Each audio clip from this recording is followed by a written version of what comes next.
So you're looking to build a custom 365, what's better, an aluminum frame or a plastic frame? So starting off with the X Macro frame, this is a great little frame. For 80 bucks, you get a lot. You get the capacity, a 17 round mag, you get a pretty good mag well, and you get a full length grip. Something you're not gonna see in some of these other options. If you wanna build this out with a comp, you can. You know, it's as easy as just throwing on a 365 slide and you can have this pretty cool integrated build with 17 round capacity. This is getting pretty common. We've seen a lot of other options, which we'll go into later with a standard 365 slide. It's only 80 bucks. You get really good stippling and you just kind of get like the best all around plastic frame out there. If you wanna go with a regular 365X frame, it'll do okay, but I think this is superior in a lot of different ways. With ergonomics, it doesn't feel like it's really wide. It doesn't feel blocky like a couple of the other options we're gonna talk about today. And of course you can fit standard weapon light on here. We have a TLR7 sub and it fits perfectly flush with the compensator. There's not really much I can complain about with this frame. It's probably one of the better options if you're gonna go plastic. Obviously, if you don't wanna build a gun and you just wanna buy a perfect little setup, this is the SIG X Macro. Comes with the frame, already has built-in porting. It's a nice little shooting gun. However, compensator is gonna make your build shoot flatter, so that's something to keep in mind. We actually did a video comparing the two not all that long ago, so if you guys wanna check that out, go ahead. One of the things I noticed about shooting this at the range today, it was really cold, so this stippling helped a lot with comfort, and with your hands being cold, you don't have as tight of a grip. It didn't feel like it was moving around in my hand. With the X Macro, it felt a little bit snappier than the aluminum frames. With this plastic frame, it wasn't quite as heavy, but you know, the stippling felt great, the ergonomics felt great, the full size grip. Obviously these four, this is the one with the longest grip and it felt amazing. Something else I did notice was the length of pull was a little bit different. It's more comfortable on the X Macro frame, so just at the range, this felt very natural. Even in unfavorable weather, this still performed really nicely. Just got done shooting the X Macro frame. It's really cold out today, so this grip texture I think helped a lot. It's got the full length frame, so 17 rounds obviously is a plus. My pinky's not hanging over. It's got a built-in mag well, so reloads are really easy.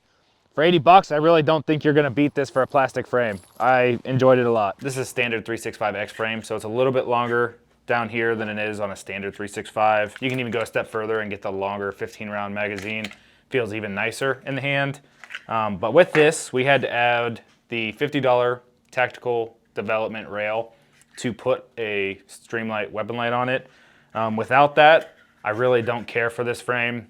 I want to run the TLR7 sub, so that's what we have to do to get it there. You also get a really nice integrated compensator. It looks really clean. For looks, that's a big pro. You know, you're not gonna have much money invested if you buy a 365X, throw this rail on there, and you kind of get poor man's X Macro. Another thing that's really cool about this rail is there's a nice thumb rest on here, so it kind of helps mitigate some recoil. It's shot pretty flat for being a really light, small frame.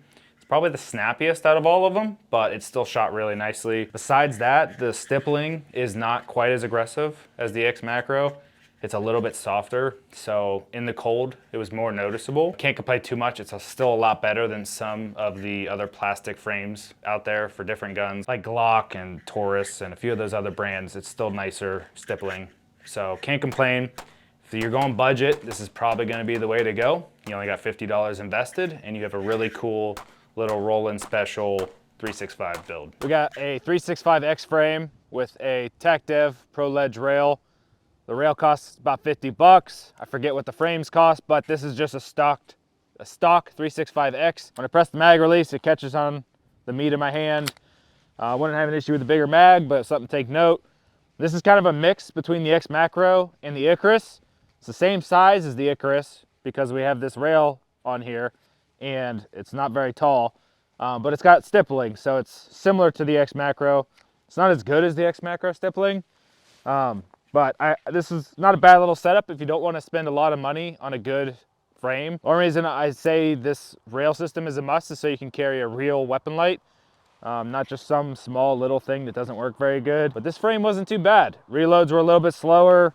The magwell is not as good. It's not terrible, but in the back here, it's just a sharp corner. So struggled a little bit, probably due to my hand being big and it's just kind of a small gun. but not a bad setup with little money invested. For our first aluminum frame, we have an Icarus 365 XL Hybrid Pro frame. They have a lot of 365 options, including exit macro-esque options. I really like this frame. It's a little more expensive, not as much as some of them, but you get really nice stippling on this. It felt really good today in the cold temperatures. It feels really natural. This hook here went perfectly between my fingers. It's got a pretty nice mag well. It's actually flared out a lot in the back, which is where I typically catch when I reload. So you do get a lot of machine marks on this. For $289, I think it's still a pretty good buy. It feels really good in the hand. It adds some weight to your 365, so it's gonna reduce the snappiness. For this model, we do have the smaller framed version. You're adding a little bit of weight to help with recoil and comfort, but you're not adding enough that it would make it uncarryable. So just throwing my slide on here for this build, you can do that integrated comp build. It's gonna look really good and it's gonna perform really good. A lot of people are switching to buying a 365 slide and throwing it on an XL frame. It's getting really popular, and this is kind of taking advantage of that. With that, you can put a TLR7 sub weapon light on here. I've shot this frame in both really hot weather with sweaty hands and really cold weather, and I have nothing bad to say about it. It feels really good in the hand, and for the price, I think it's a great buy. The Icarus 365 XL Hybrid Pro, coming in at $289. Really nice frame. It's really expensive. The grip texture is really nice. Feels really good on this cold day.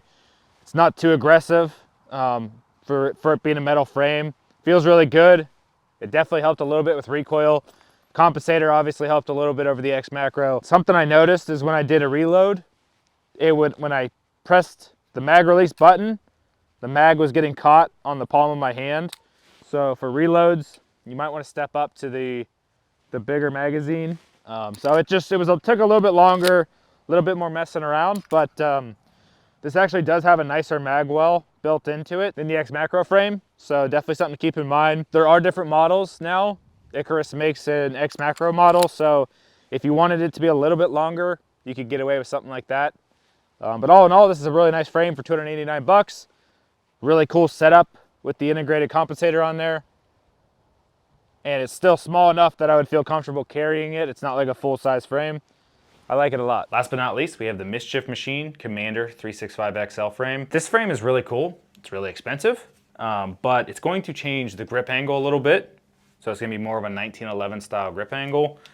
You're going to be able to change out these panels on the side like a 1911. These are made out of G10, and then there's a rubberized G10 style rear that you can change out as well to make it a little bit thicker. It feels a little bit blockier than the Icarus, but if that's what you're going for, it still feels really nice with the G10 handles. Again, this is the smaller length. You're gonna get away with running a 12-round magazine in here, or you could do the 15 and extend it a little bit more. This is probably a little bit of a more proportional build if you wanna try to mimic the X macro length and width. Again, on here we have a Streamlight TLR7 sub. One thing I have noticed about this frame is the machining is phenomenal. There are absolutely no machine marks on this at all. So as a machinist, I think it's really nice to see that level of quality. One thing I will note is the mag well is really small on this. There's a chamfer in here, but it's really small and it makes it a little bit harder to reload. Keep in mind, if you're gonna go with this, it's not gonna have as big of a mag well as the X macro or some of the other options. The biggest thing about the Mischief machine frames is you're gonna have to get an extended mag release. Otherwise, you're not gonna have a very positive feeling mag release. It's gonna be kind of sunken in. And when you go to remove it, it's almost impossible to remove. You have to use this razor blade trick. It's kind of hard. So do yourself a favor, get the extended mag release. This frame is gonna be the most expensive frame out of all the options we have. It's also a little bit heavier than the Icarus, so that is something to keep in mind, but it was also the flattest shooting build. So if you wanna go for like an OWB subcompact carry gun, where weight isn't as much of an issue, this would do really well. It's gonna shoot incredibly flat, especially with the Herrington Arms compensator. If you throw an X macro slide on here, it's still gonna be a nice little setup. But the versatility of this frame with the grip panels, you can change colors, you can change different stippling styles. That's all pretty cool. You know, it's gonna be $125 more than the Icarus. If money's no option and you want a really cool aluminum frame, this is probably gonna be the best option for you. Just got done shooting the 365 XL Mischief machine frame. This frame's kind of cool. It's got different features. You can put in different back straps, different side panels. Obviously we got the integrated comp with the 365 slide. This is a pretty nice frame. A little bit different grip angle, so it's comfortable to shoot. Tolerances are really tight, so keep that in mind. Getting this pin in was kind of hard. Had to change out the little plastic piece for the Streamlight to a smaller one. Magwell is not aggressive at all on this. It's there, but it's kind of tiny. So it was a little bit harder to do a reload. Also, same situation. This is the 365X length, so fat of my hand was hitting it. They make a macro version. We have them on the site. Coming in at $409. That's kind of expensive, but if you have the money and you want a frame that's really cool, customizable, this is probably the move. It did shoot the flattest. I don't know why, but it felt like it shot the flattest with this slide setup, so definitely something to keep in mind. All in all, this is a great little setup, but it's definitely going to be the most expensive. So comparing the best aluminum frame being the Mischief machine and the best plastic frame being this X Macro frame, what would I choose? Well, I think I'm going to go X Macro. It's a quarter of the cost. You get a 17-round magazine. It's going to fit most holsters. Not a lot of companies are making holsters for these aluminum framed guns. So you'll find a holster, it's a quarter of the cost. It feels just as good, if not better. So all in all, I think the X Macro frame is gonna win. These aluminum frames are cool, they're expensive, they have their use case, but I'm choosing the X Macro frame. If you guys are looking to pick up a compensator and you've decided on Herrington Arms, use the discount code 365YT to save 10% on any 365 compensator. If you guys like this video or if you learned something, we'd appreciate a like and subscribe. We'll see you next time.